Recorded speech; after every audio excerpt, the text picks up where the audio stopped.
Quand j'étais enfant, mon rêve,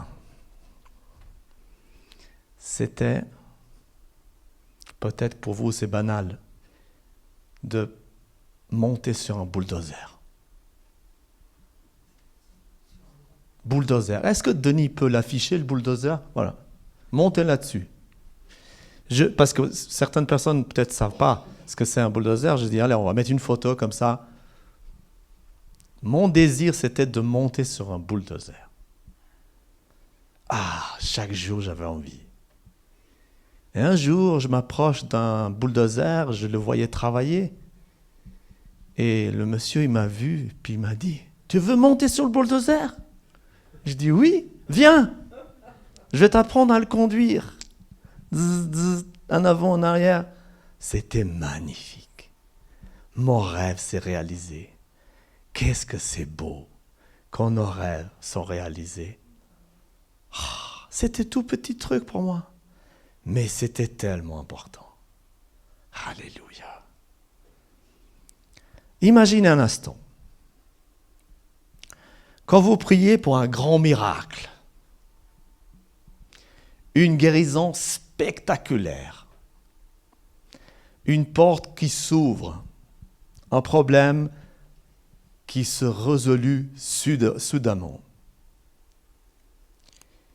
Mais Dieu répond par quelque chose si petit que vous risquez de manquer. Avez-vous déjà vécu cela où vous voulez avoir un grand miracle et que vous recevez une petite graine?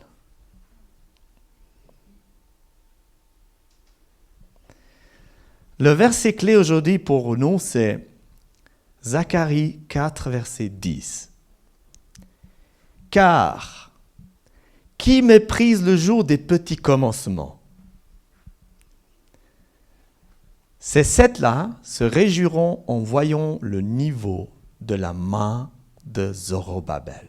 Zorobabel, si vous vous souvenez de cette histoire, il avait reçu la construction du temple alors qu'il n'avait aucun outil sur lui. Vous savez, des fois, vous recevez quelque chose, une idée, une révélation, mais vous n'avez rien. Peut-être vous recevez une idée pour écrire une poésie, mais vous n'avez même pas un crayon pour écrire la poésie. Ce sont les yeux de l'Éternel qui parcourent toute la terre.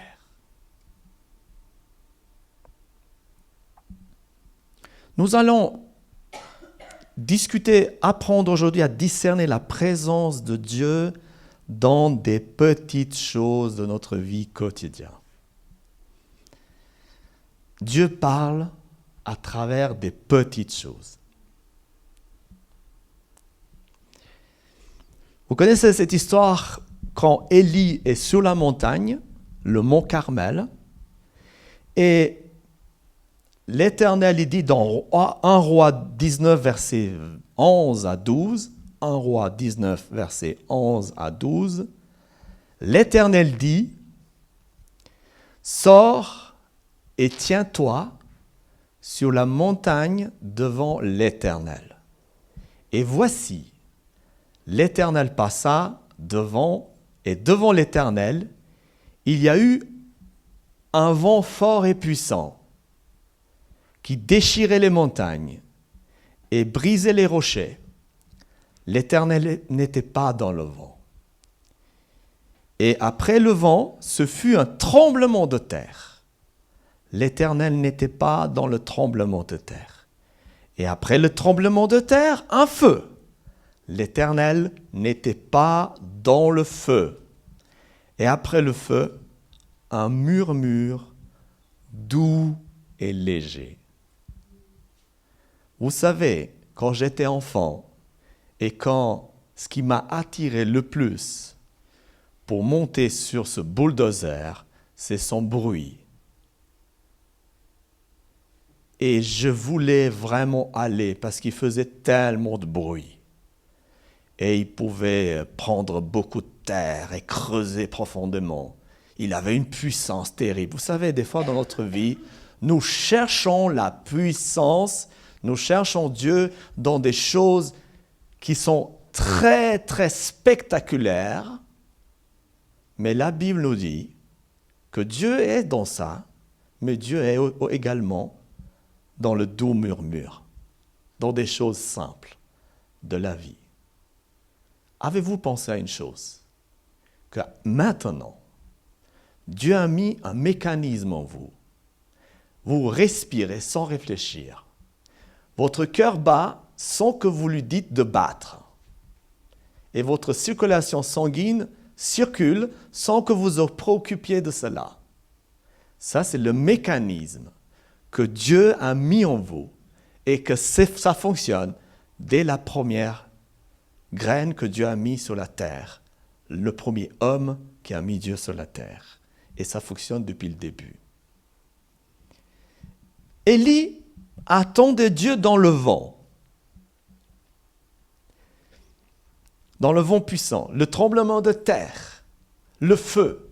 Mais Dieu s'est révélé dans un doux murmure léger.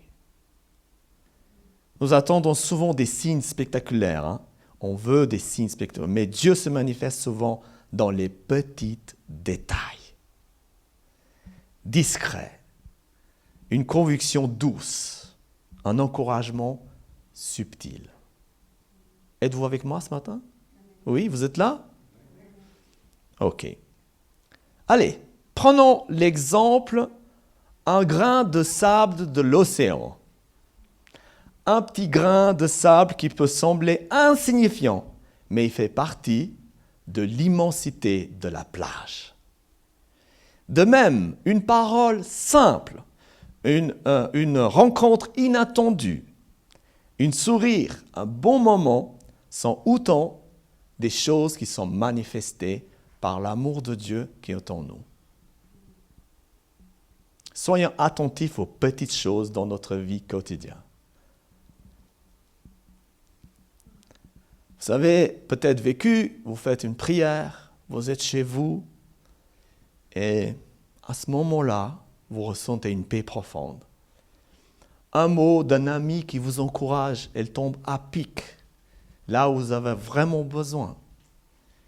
Ça, ce sont des clins d'œil du Seigneur pour votre vie. J'aime bien faire travailler votre imagination. Moi, je suis quelqu'un qui imagine beaucoup de choses. Imaginez-vous en ce moment. Vous êtes chez vous tranquille, vous êtes prêt à dormir, et soudain, un petit bruit, un moustique qui vous embête. Pouvez-vous dormir avec ce moustique? Impossible. Vous devez vous lever, le trouver, et je vous laisse deviner la suite. Chacun fait ce qu'il veut. Vous voyez, nous pouvons avoir peur d'une petite chose, comme une petite araignée minuscule qui a sauté dans votre lit. Mais nous pouvons avoir la même peur d'un grand éléphant. Sur le fait que les petites choses ont leur importance dans notre vie quotidienne, mais parfois, nous sommes plus attirés par les choses qui sont plus grandes. Moi, j'étais attiré par le bulldozer. Je n'étais pas attiré par les coccinelles, et pourtant, qu'est-ce qu'elles sont jolies! Et vous savez, quand j'étais petit, il y avait un dicton dans mon pays, il y avait une croyance qu'il fallait attraper une coccinelle et qu'il fallait savoir d'où vient ton épouse. On prenait la coccinelle, on le mettait sur le doigt, et la coccinelle montait tout en haut du doigt, et puis la coccinelle partait dans une direction, et on disait, voilà, de cette direction-là, c'est mon épouse. Ou bien mon époux pour les filles. On faisait cela. Ça nous amusait. Et chaque jour, c'était dans une direction différente. Et des fois, c'était la confusion totale. Quand une porte se ferme, Dieu ouvre une autre porte. Quand un chemin est difficile, Dieu fait pour toi un chemin plus facile. Il a dit, je suis le chemin.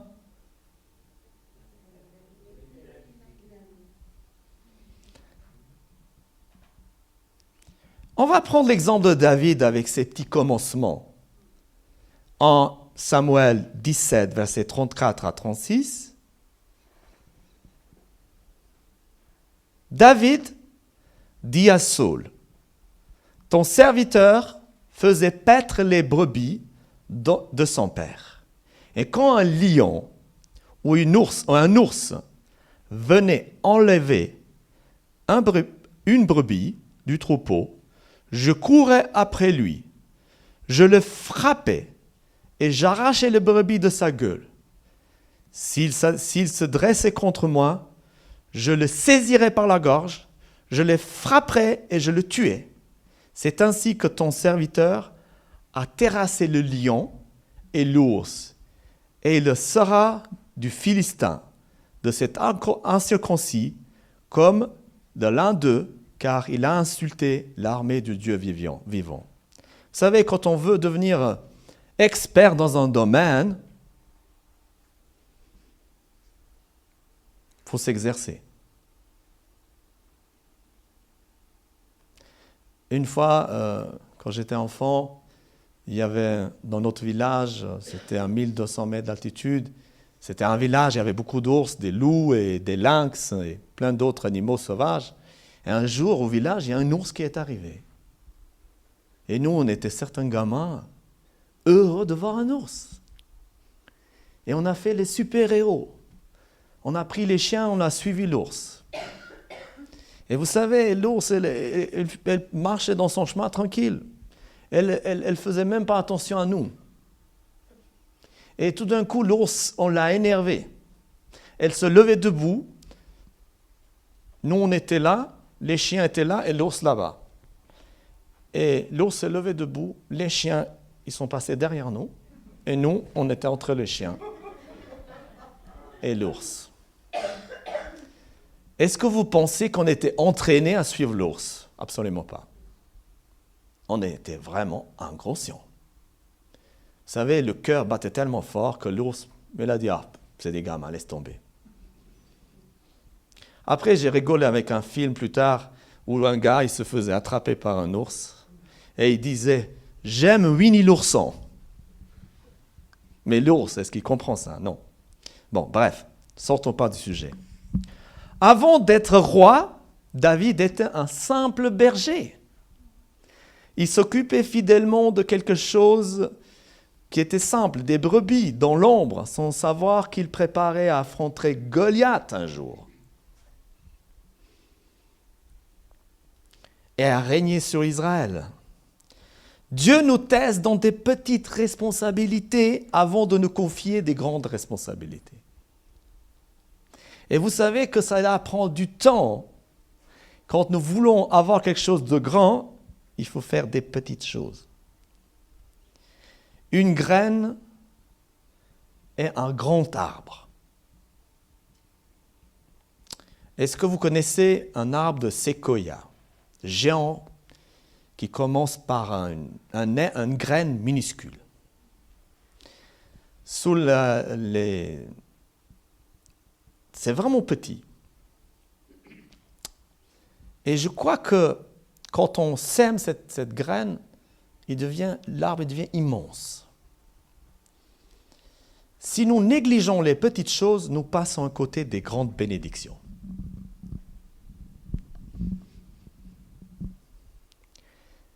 Je vais vous dire quelque chose, soyez attentifs. Les petits ruisseaux font des grandes rivières.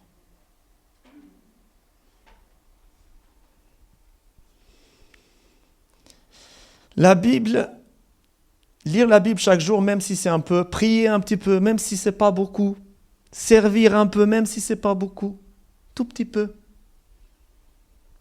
ça fait beaucoup. Mais ce que Dieu dit, ce que la Bible nous dit, c'est qu'on doit avoir de la gratitude dans les petites choses.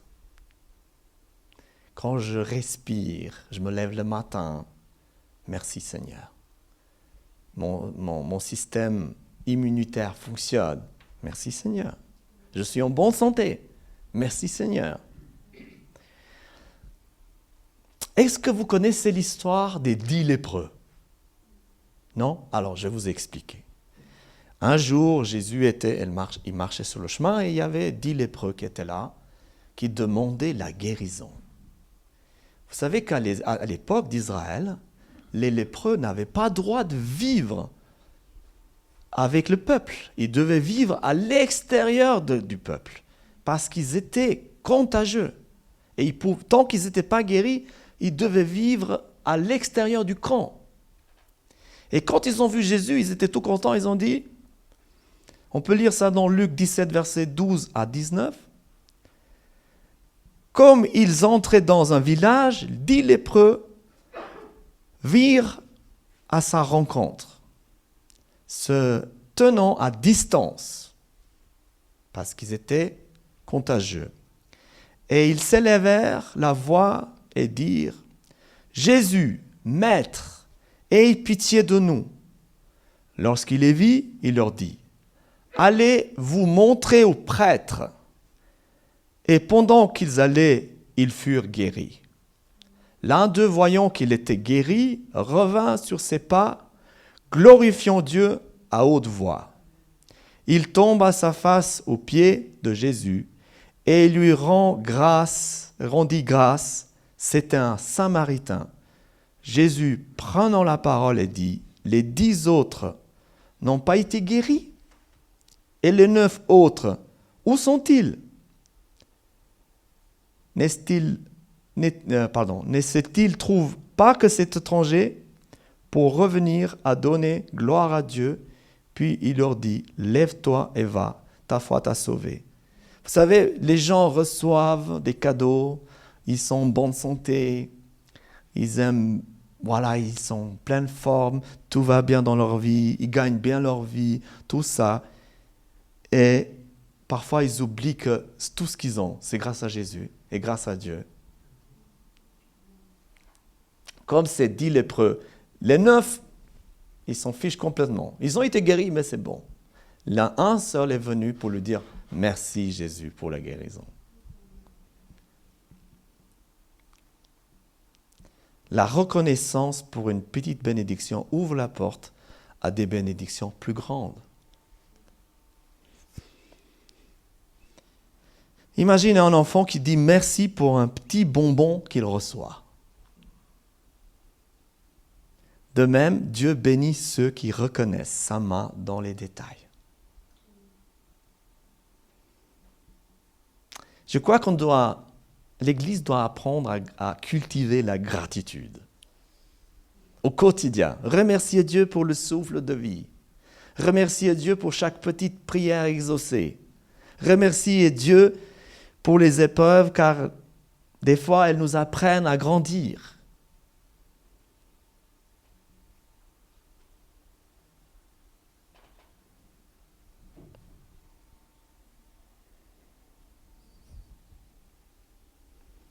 Dans le tumulte de notre quotidien, n'oublions jamais que les petites graines de la foi et de l'amour vont croître à des grands arbres de transformation.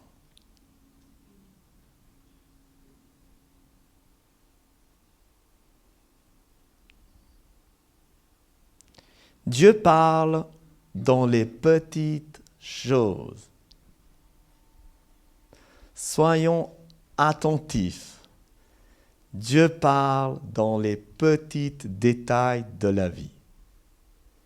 Vous savez, vous vous promenez dans un jardin, vous marchez sur les pâquerettes, mais si vous vous attendez un petit peu et vous observez la pâquerette, la beauté de cette petite fleur,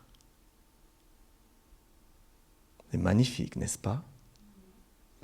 À travers cette couleur jaune et cette couleur blanche, les pétales de la pâquerette représentent la pureté.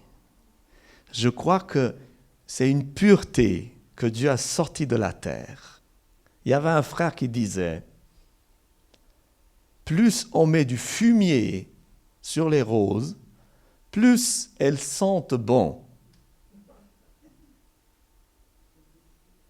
Parce que Dieu est seul capable de sortir du fumier le meilleur parfum que tu ne peux même pas imaginer. Et pourtant, c'est un petit détail. Mais Dieu travaille dans les détails. Dieu travaille dans les détails. Est-ce que vous êtes là? OK. Si vous êtes là, il nous reste encore quelques minutes. Donc, j'ai dit que Dieu parle dans les petits détails. Je vais vous dire quelque chose. Le silence, parfois, elle parle plus que les mots. Si vous allez dans un champ au printemps et vous observez l'herbe et les fleurs des champs, vous voyez la grandeur de Dieu. Dans le silence, Dieu vous parle. La fidélité dans les petites choses prépare aux grandes choses. La gratitude dans les petites choses attire la présence de Dieu. Nous, au village, on avait un voisin qui nous donnait toujours des bonbons. Mais c'était merveilleux. C'était des petites choses. Mais c'est encore aujourd'hui, je me souviens. Cette semaine, je vous encourage à prendre un moment chaque jour pour noter une petite bénédiction que vous faites. Et remercier Dieu pour cette petite bénédiction. Je vous demande à vous engager, à être fidèle dans des petites tâches que Dieu vous a confiées. Vous savez, on avait, dans le village où j'ai grandi, il y avait des sources d'eau. Plusieurs sources. Et une source, c'était des gouttes.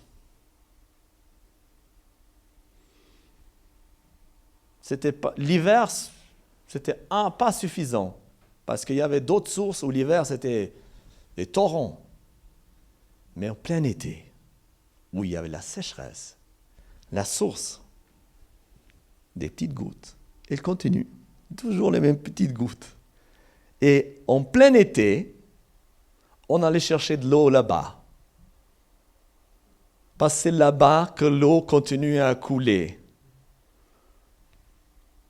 Les petites gouttes remplissent un océan.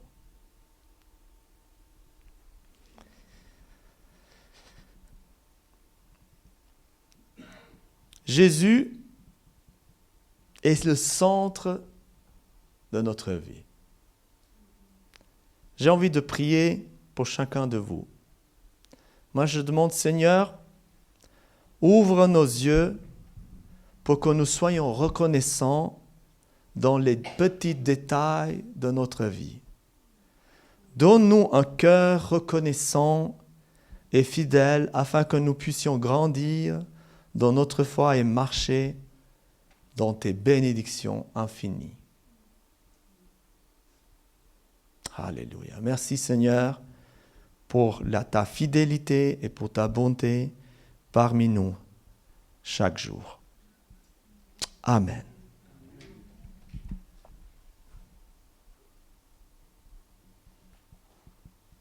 Je vais donner la parole à Pierre.